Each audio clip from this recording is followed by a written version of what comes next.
सबसे प्यारे, करिश्माती और कमाल अदाकारों में से एक के साथ साथ हिंदुस्तानी सिनेमा की तारीख के सबसे ज़्यादा तख़यलाती और राह तोड़ने वाले हिदायतकारों में से एक, देव आनंद 110 से ज़्यादा मोशन पिक्चर्स में 5 दहाइयों से ज़्यादा अरसे तक एक सरकर्दा आदमी थे और हिंदुस्तानी फिल्मों को बेहतरीन अंदाज में आगे बढ़ाते रहे। इसके इंतकाल के बाद भी भाईचारा, इसने इस जादुई हालत को एक नई जिहत दी जिसे स्टारडम कहा जाता है, और उनके मिसाली काम के लिए इन्हें 2001 में हिंदुस्तान के सदर ने पद्म भूषण से नवाजा था। जब से इन्होंने 40 की दुहाई के वस्त में एक फिल्मी अदाकार के तौर पर अपने करियर का आगाज़ किया, इस वक्त से लेकर अपनी मौत तक उनकी फिल्में हिंदुस्तानी सिनेमा के एवरग्रीन लिविंग लेजेंड के लिए भरपूर तजुर्बात से भरपूर सफ़र थीं, और वो हमेशा हाल और मुस्तक़बिल में ज़िंदा रहने की अपनी काबिल ज़िक्र सलाहियत से हमेशा हमेशा के लिए जवान रहा, माजी में कभी नहीं। इसके अलावा अपनी film production company Navketan international films के सरबराह के तौर पर, जिसकी बुनियाद 1949 में रखी गई थी, आनंद ने अदाकारों, हिदायतकारों, मौसीकी के मौसीकारों और सिनेमा निगारों के ज़रिए हिंदुस्तानी फिल्म इंडस्ट्री में बहुत सी सलाहियतों को मुतारफ़ कराया। इन्होंने सिनेमा में नए टैलेंट को मुतारफ़ कराया और फिल्मों के लिए नए आइडियाज़ के साथ तजुर्बा किया। इन्होंने हिंदुस्तान में बेहतरीन फिल्म साउंड पोस्ट प्रोडक्शन सहूलियात में से एक की सरबराही भी की, आनंद रिकॉर्डिंग स्टूडियोज़, जिसका क्रेडिट 3000 से ज़्यादा हिंदुस्तानी फीचर फिल्मों को है जो दुनिया भर में रिलीज़ के लिए मिक्स सराउंड मिक्स्ड हैं। आनंद ने 1958 में फिल्म काला पानी, ब्लैक वाटर में अपनी अदाकारी के लिए और 1966 में नोकेतन इंटरनेशनल फिल्म्स की गाइड में अपनी अदाकारी के लिए हिंदुस्तान के ऑस्कर के बराबर 2 फिल्म फेयर अवार्ड्स जीते थे। गाइड ने बेहतरीन फिल्म और बेहतरीन हिदायतकार समेत 5 दीगर ज़ुमरों में फिल्म फेयर अवार्ड्स जीते और उसे उसी साल गैर मुल्की फिल्म के ज़ुमरे में ऑस्कर के लिए हिंदुस्तान के इंदिराज के तौर पर भेजा गया। इन्होंने नोबल इनाम याफ्ता पर्ल एस बक दी गुड अर्थ के साथ मिलकर गाइड का अंग्रेज़ी वर्जन तैयार किया। आखिरकार उनकी तख्लीकी हसासियत उनमें बेहतर हो गई और उसने अपनी फिल्में खुद लिखना और हिदायत करना शुरू कर दी। 1993 में इन्हें Filmfare lifetime achievement award मिला और 1996 में इन्हें Screen Videocon lifetime achievement award मिला। फिर 1997 में इन्हें Mumbai academy of moving images award से नवाजा गया उनकी हिंदुस्तानी फिल्म इंडस्ट्री में शानदार खिदमात पर। 1998 में इन्हें कलकत्ता में उजाला आनंदलोक फिल्म अवार्ड कमेटी ने लाइफ टाइम अचीवमेंट अवार्ड दिया था। 1999 में इन्हें नई दिल्ली में हिंदुस्तानी सिनेमा में बेपनाह शिराकत के लिए सनसूई लाइफ टाइम अचीवमेंट अवार्ड मिला। साल 2000 में इन्हें मुंबई में फिल्म गॉर्स के मेगा मूवी मास्टरों ऑफ द मिलेनियम अवार्ड से नवाजा गया, और फिर जुलाई 2000 में न्यूयॉर्क शहर में इन्हें उस वक्त की रियासत हाय मुत्तहिदा अमेरिका की खातून अव्वल मिसेस हिलेरी रोडम क्लिंटन के हाथों उनकी हिंदुस्तानी सिनेमा में शानदार शिराकत के लिए एक अवार्ड से नवाजा गया। और एक बार फिर आनंद को इंडो अमेरिकन एसोसिएशन के star of the millennium award से नवाजा गया। कैलिफोर्निया की सिलिकॉन वैली में हिंदुस्तान के सदर ने आनंद को हिंदुस्तान के यौम जमहूरिया 26 जनवरी 2001 को बावकार पद्म भूषण अवार्ड से नवाजा। और एक बार फिर न्यूयॉर्क स्टेट असेंबली की रुकन डोना फीरर ने इन्हें गैर मामूली शिराकत के लिए न्यूयॉर्क स्टेट असेंबली के एजाज़ से नवाजा। 1 मई 2001 को the great state of New York की इज्जत और शुक्रगुजारी के लायक सिनेमेटिक आर्ट्स। अभी हाल ही में अप्रैल 2003 में आनंद को FIFA की तरफ से लाइफ टाइम अचीवमेंट अवार्ड दिया गया। जोहानिसबर्ग, जनूबी अफ्रीका में कमेटी एक इंडियन मूवी आइकॉन के लिए जिसने रॉयल्टी, सरबराहान मुमलिकत और मशहूर शख्सियात से मोहब्बत की है, इसने ये सब किया। आनंद का इंतकाल 3 दिसंबर 2011 को लंदन के वॉशिंगटन होटल में 88 साल की उम्र में हुआ।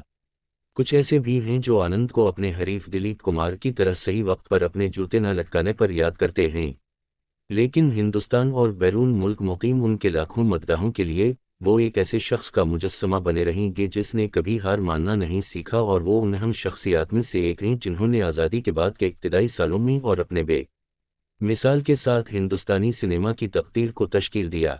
अक्ल ने अपने कातिल हुस्न के साथ मिलकर उसे दुनिया के नक्शे पर जगह दी। देव आनंद 26 सितंबर 1923 को धर्मदेव के तौर पर पंजाबी बोलने वाले आनंद खानदान में पैदा हुए।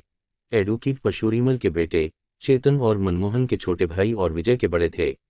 इसकी एक बहन थी शीला, जिसकी शादी बाद में कपूर खानदान में हुई, और उसने अदाकार फिल्म मेकर शेखर कपूर को जन्म दिया।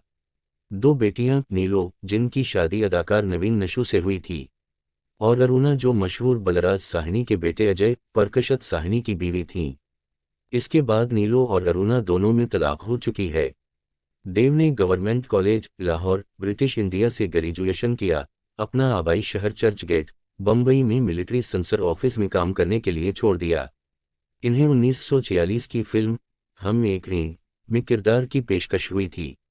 यहीं से इसकी बॉलीवुड के लेजेंड गिरोह दत्त के साथ दोस्ती हुई।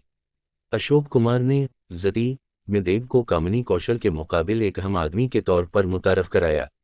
इसके बाद एग्री के लिए पीछे मुड़कर नहीं देखा देवानंद, जिन्होंने 1946 से 2005 तक 110 से ज्यादा फिल्मों में अदाकारी की। वो शायद उन चंद लोगों में से एक है जिन्होंने स्टारलीट स्नेप्रभा प्रधान का ख्वाब देखा था, और इसका ख्वाब उस वक्त पूरा हुआ जब वो न सिर्फ इससे मिले बल्कि इसके साथ अदाकारी भी करें। इसका दूसरा ख्वाब एक हिलमैन गाड़ी का था, वो भी पूरा हुआ। गुलूकार अदाकारा सरी के मुकाबिल फिल्म करने के दौरान किश्ती उलट गई। देव ने उसे बचा लिया और बॉलीवुड के सच्चे अंदाज में दोनों मोहब्बत में पड़ गए और शादी करना चाहते थे। ऐसा नहीं हुआ क्योंकि सरी की दादी ने इस इत्तेहाद की सख्त मुखालफत की थी। देव के साथ निस्फ दर्जन फिल्मों में काम करने वाली सरी सारी जिंदगी गैर शादीशुदा रहीं। 1954 में देव ने शिमला की एक ब्यूटी क्वीन मोना सिंह से मुलाकात की, जिसे उसके भाई चेतन ने दरियाफ्त किया, और दोनों ने रूस में एक पुरसुकून तकरीब में इससे शादी कर ली जहां वो रही और मध्याह्न की नुमाइश के लिए दौरे पर थे। इसने कल्पना कार्तिक के स्क्रीन नाम को अपनाया और अपनी तमाम फिल्मों में अपने होने वाले शौहर के साथ काम किया। सुनील की पैदाइश के वक्त दोनों 1956 में वालिदैन बने। वो एक बेटी देवीना के वालिदैन भी बनते हैं। देव बॉलीवुड में 2 खूबसूरत तरीन अदाकारों को मुतारफ कराने के लिए भी जाना जाता है, यानी हरे रामा हरे कृष्णा में जीनत अमान और देस परदेसा में टेना मुनीम। आसानी से डराया नहीं जाता देवानंद, शत्रुघ्न सिन्हा, अंदर सिंह जौहर, किशोर कुमार उन चंद लोगों में शामिल थे जो इमरजेंसी के दौरान इंदिरा गांधी की अमराना और जाबराना हुकूमत के खिलाफ उठ खड़े हुए थे, जबकि हज़ब इख्तिलाफ में बहुत से लोगों ने मुहतरमा से बचने के लिए हिंदुस्तान से फरार होने को तरजीह दी। गांधी का गुस्सा, इन्होंने अब मदूम होने वाली नेशनल पार्टी ऑफ इंडिया की बुनियाद रखी। आनंद बरादरान ने नौकेतन फिल्म्स की बुनियाद रखी जिसका इंतजाम सुनील कर रहे हैं। इन्हें बिलतरतीब 2001 और 2002 के दौरान पद्म भूषण और दादा साहब फाल्के अवार्ड्स से नवाजा गया। 3 फिल्म फेयर अवार्ड्स जीतने के अलावा एक काला पानी और गाइड में उनकी अदाकारी के लिए, और तीसरा लाइफ टाइम अचीवमेंट अवार्ड था जो इन्हें 1991 के दौरान पेश किया गया था।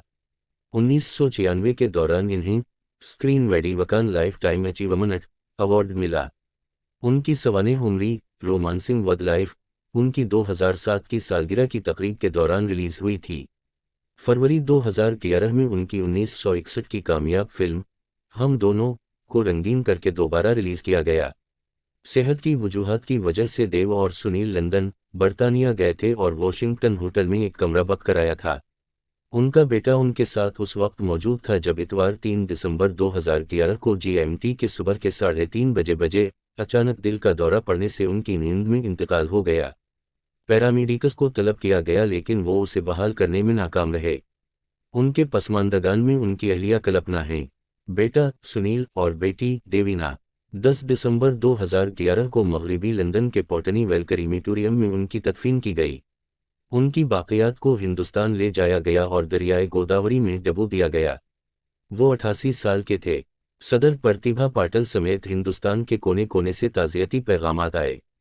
वज़ीर आज़म मनमोहन सिंह, पार्लियामेंट की स्पीकर मीरा कुमार, इत्तलात व नशरियात की वज़ीर अमबिका सोनी, बॉलीवुड की मुमताज़ शख्सियात के अलावा सलमान रुश्दी जैसी शख्सियात, दिलकश दांतों वाली मुस्कुराहट, लंबी बाजू वाली कमीज़ों, मुनफरिद चाल और डायलॉग डिलीवरी के साथ ये सदाबहार लेजेंड कभी नहीं भूलेगा।